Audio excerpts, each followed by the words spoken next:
انس نذیر بھائی نے کمیونٹ میں کیا ہے سوال. انس نذیر بھائی جی کیا کہہ رہے ہیں انس بھائی؟ خانہ کعبہ کا تصور دل پہ کیا جا سکتا ہے کہ یہ پوچھیں. کر لو بھائی، بالکل کر لو، کرنے میں تو کوئی حرج نہیں ہے. روزہ رسول کا کر لو، اس میں ذات کا کر لو، سرکار کا کر لو، کرنے میں تو کچھ بھی نہیں ہے. لیکن بس وہیں تک پہنچو گے پھر، ہے نہیں؟ جہاں تک مجدد صاحب پہنچ گئے، پریشان ہو گئے تھے نا. یہ باطنی مخلوق مجھے سجدہ کر رہی ہے، باطنی مخلوق مجھے سجدہ کر رہی ہے.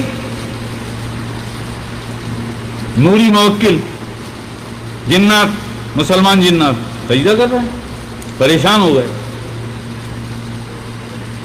مجدد تھے، عالی شان ولایت تھی، رابطہ کیا، وہاں سے جواب آیا. اللہ پاک کا فرمان آیا ہے کہ نہیں مجدد گھبراتا کیوں ہے، گھبراتا کیوں ہے؟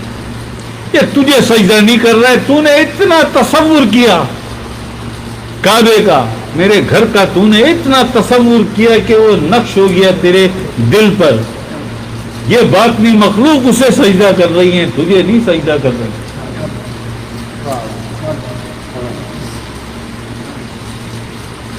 بھائی انسان کو تو سجدہ جائز ہی نہیں، گھبرائیں گے تو صحیح نا. مجدد صاحب جیسی ہستی، شیخ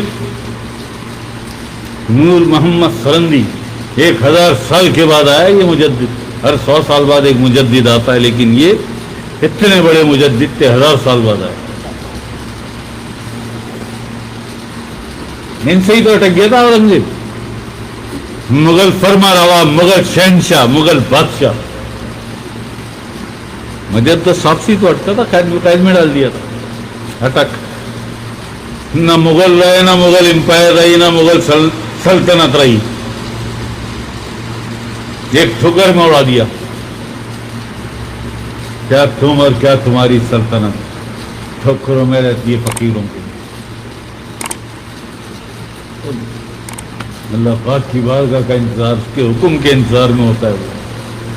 نہیں یار، نہیں.